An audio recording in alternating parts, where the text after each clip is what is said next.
This is the Fujifilm X-A7, a compact mirrorless camera with a fully articulating flip-out screen, a 24 megapixel CMOS sensor along with touchscreen capabilities, Fujifilm simulation looks as well as the ability to record in 4K.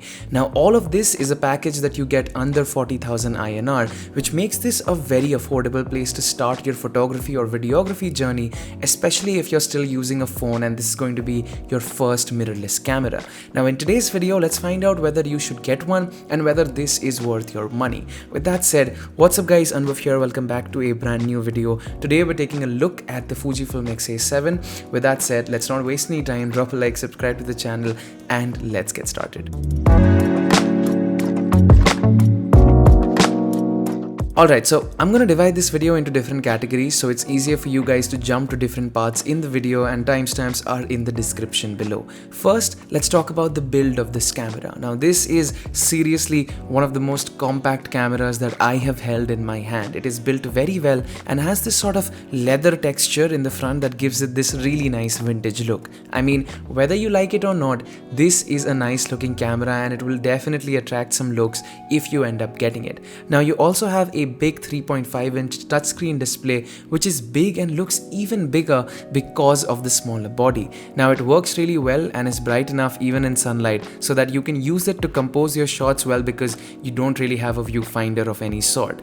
As far as I/O is concerned, you have a micro HDMI port and Type-C port which can be used for data transfer and charging. You also have a mic port on the left hand side. Now the layout of the camera might feel a little different if you haven't used Fuji cameras before, but even for someone like me who has just used Sony cameras exclusively, it is super easy to get the hang of it. First off, you have a tiny hidden flash that can be accessed with this button. Above the screen, you have the drive or delete button with which you access shooting modes and another button to access your photos. Now on top, you have your standard dial system to change between modes, let's say between manual, shutter priority and others, which is pretty standard. We see them on every cameras.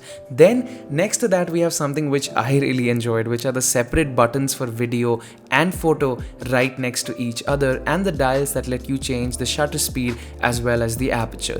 Alright, let's drop all of that and talk about something a little more interesting, which is why this camera is probably worth your time and money and why you should pick this over something more mainstream like the Canon M50. First off, film simulation.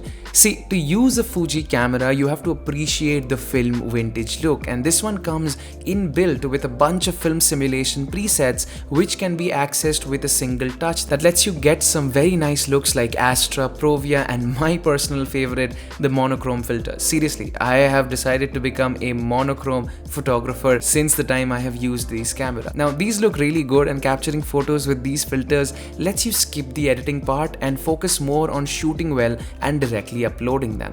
Now to make the process more seamless, there's also a camera remote app that you can install on your phone with which you can very easily transfer photos directly to your phone. Here are a few photos I took with this camera so you guys can get an idea of what sort of results you can get with this.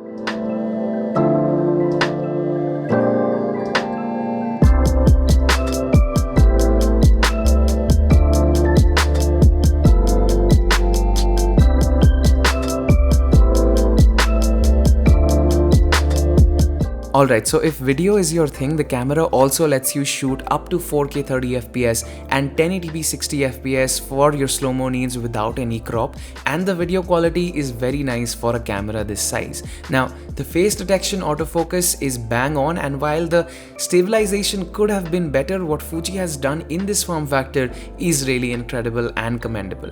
Now, Fuji did send this out to me, and the lens that I got attached was the 15 to 45mm, which is wide enough for vlogging and also considerably tight. However, I do feel like a lens with a faster aperture, let's say f1.8 or 1.4, would have made this an overall better performer because it would have led to more light reaching the tiny sensor. Now, all of these features really make this camera a no-brainer, and I loved shooting with it, both photos and videos. And honestly, for a starting camera with a tight budget of 40K, This is a beautiful welcome into the Fuji family with a lot of cool features that I feel like a lot of you can get down for. Now they also have a bunch of cool colors other than the silver one here, which also looks really classy in my opinion. All those links will be in the description below. With that said guys, I really hope you guys enjoyed this video. If you're planning to pick this one up, and if you already have one of these cameras, do let me know your thoughts and your opinions in the comments below. With that said, this is Anubhav signing out. I'll catch you guys next time. You guys have a great day,